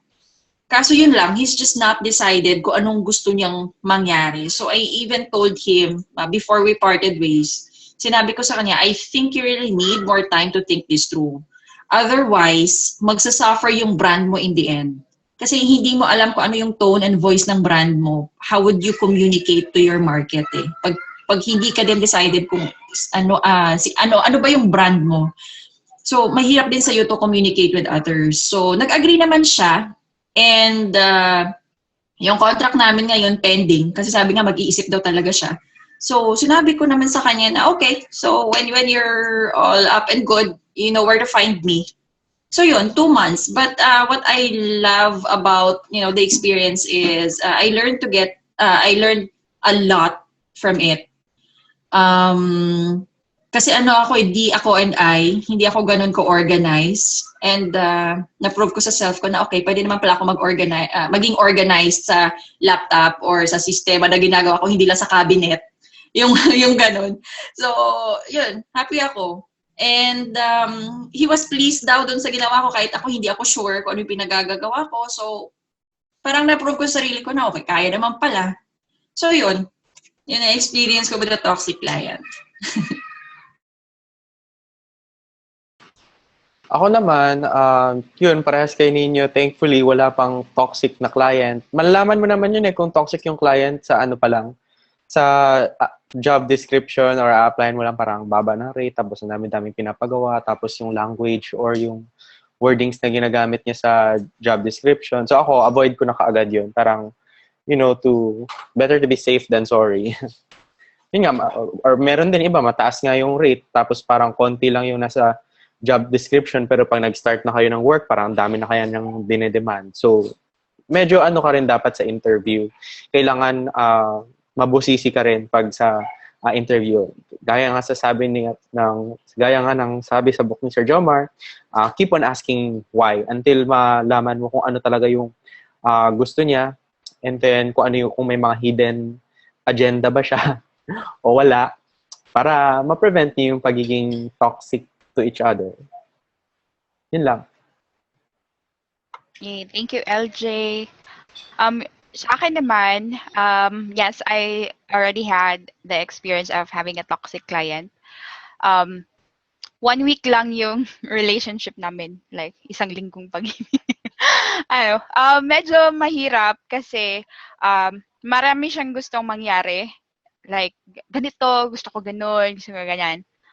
Tapos, kasi ako, when it comes to work, I want it organized. Kahit sa disk, I'm a D, and then pareho kami ni Yuan. When it comes to work talaga, gusto ko yung parang may system. Kung wala ka pang system, ipupush ko talaga, dapat may system tayo, ganun. Tapos, tinutulungan ko na yung team kasi yung style is dito ako sa team na to, ganito. I'm the head of this team, tapos may team na ganito yung function nila, ganun. Tapos yung team na yon, they badly need help from somebody who knows how to set up things. Ganun. So, ako, yung parang gusto ko lang talagang tumulong kasi I want the company to start up and running. Ganun. So, I offered my help. Ayun, yung parang tinulungan ko sila mag-set up ng tools, yung ganito, ganyan.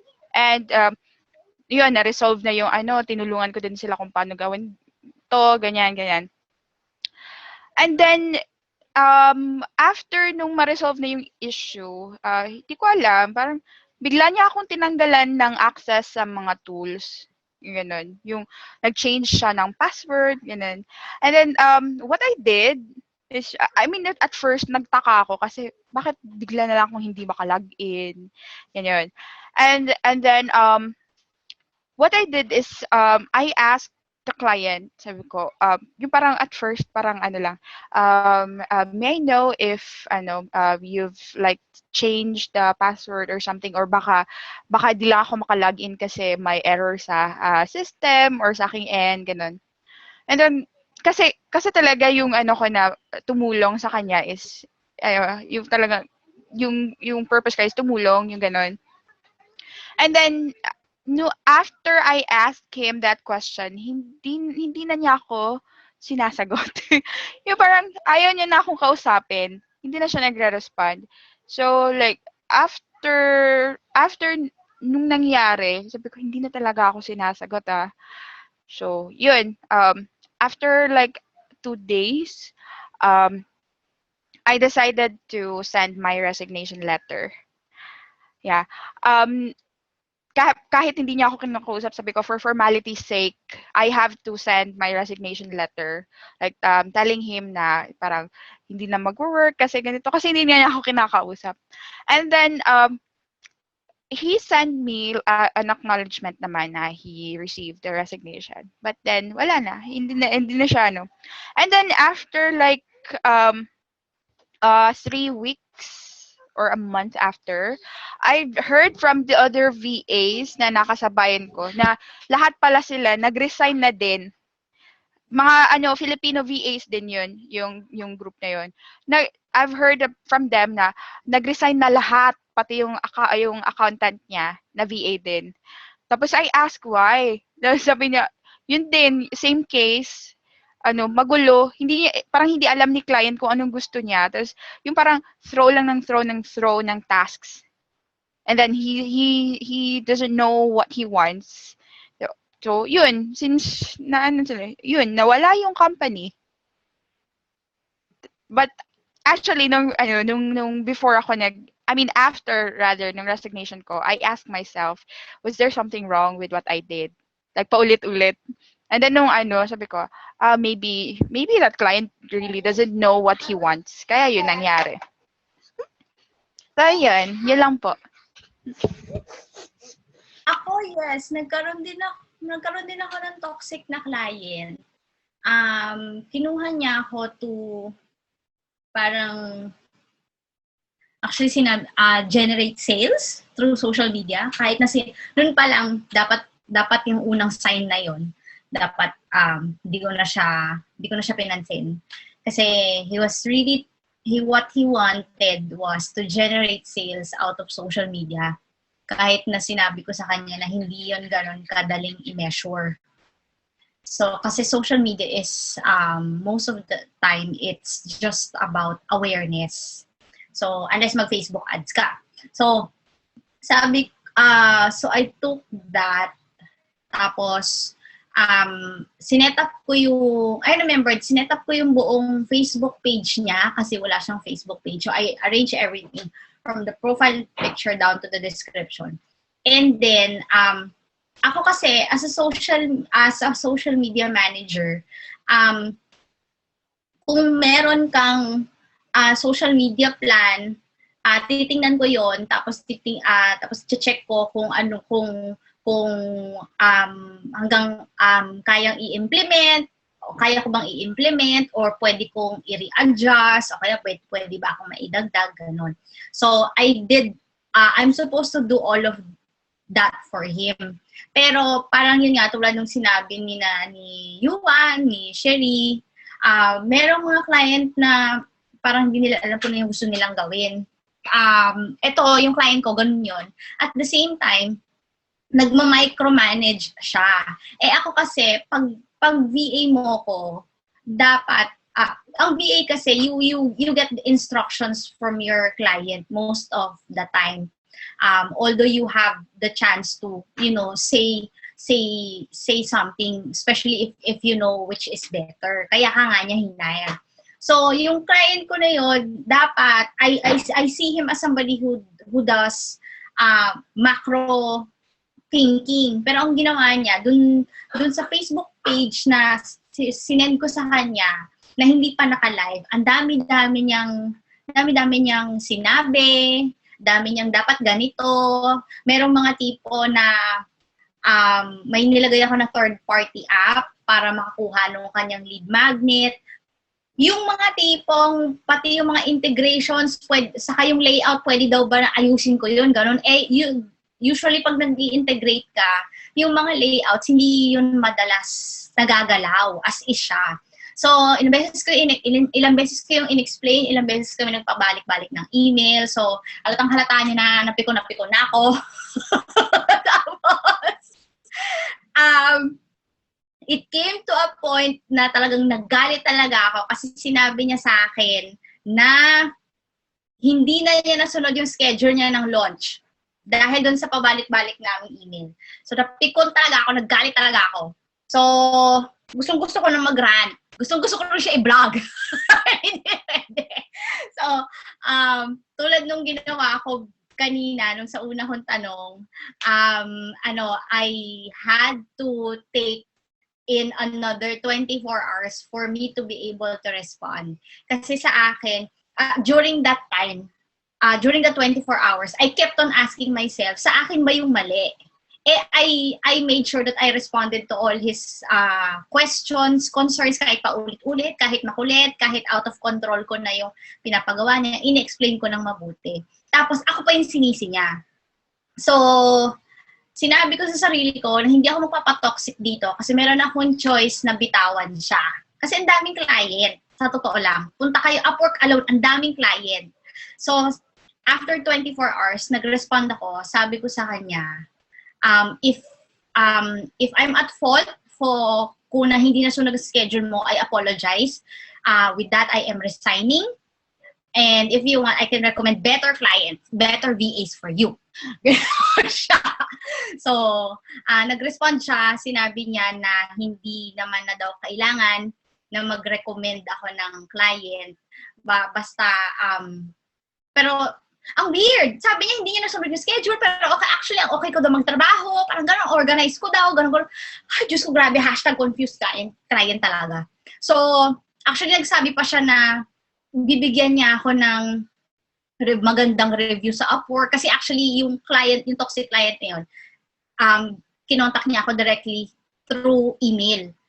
When I was asking him, paano niya nakuha yung detalye ko, sabi niya, naghanap siya sa Upwork, pero kinausap niya ako outside Upwork. Tapos kaya nung sinabi niya na bibigyan niya ako ng magandang recommendation sa Upwork, gusto ko sabihin, hindi, sa'yo na lang yan. Pero hindi ko naman sinabi yun. Sinabi ko, thank you, pero actually it never happened kasi hello, Facebook page niya, hindi siya marunong. Mag-recommend pa kaya sa Upwork.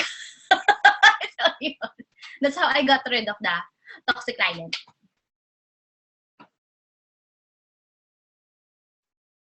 Ayan, tapos na ang questions. Okay. Very good. Salamat sa mga sagot sa mga tanong. Meron pa ba tayong ending? Teka lang, invite ko na lang siguro sila sa susunod na webinar tonight. There's another webinar tonight about virtual career goals. Join us tonight. Meron pa. Tonight we'll be finding out the goals of the people who got some of the Christmas bundles. There's gonna be 6 guests tonight, but that's for tonight, 9 p.m. Join us again. Siguro 7 hours na naman to. I hope you don't mind. But before that, let me express it's 6 my o'clock. thanks. Yes, I know.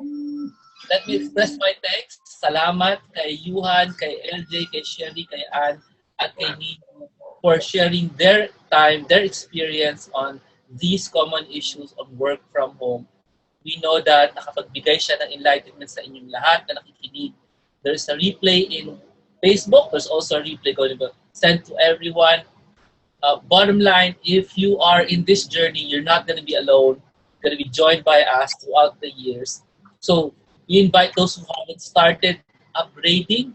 Upgrade kayo, bili kayo ng Christmas bundles for advanced. You can bundle one for basic. You're coming from a super beginner mindset. Medyo takot ka pa, get bundle 6. If you are in the higher level, yes, Earl. If you're in the higher level of mindset thinking, yung approach mo sa buhay, join us in Singles 1 for the successful planning event. You're gonna love that. I'll see you guys tonight at 9. By the way, Christmas bundles deadline tonight. So kung nag-iisip pa kayo, kuha ka ba o hindi, kumuha ka na, libre na po ang Date with Freedom live event on October 7 for all who get it. Plus, there's a raffle. Plus, there is a fast mover bonus of 4, type that in, 4 physical brand new books from me. Okay? So, a lot of things to look forward to. Hindi pa natatapos ang January. Okay ba? Salamat everyone. Thank you, Yuhan, LJ, Sherry, Ann, and Nino for sharing. Welcome, Joms. Salamat! Thank you, Thank Denise. you. Bye, everyone. Bye-bye.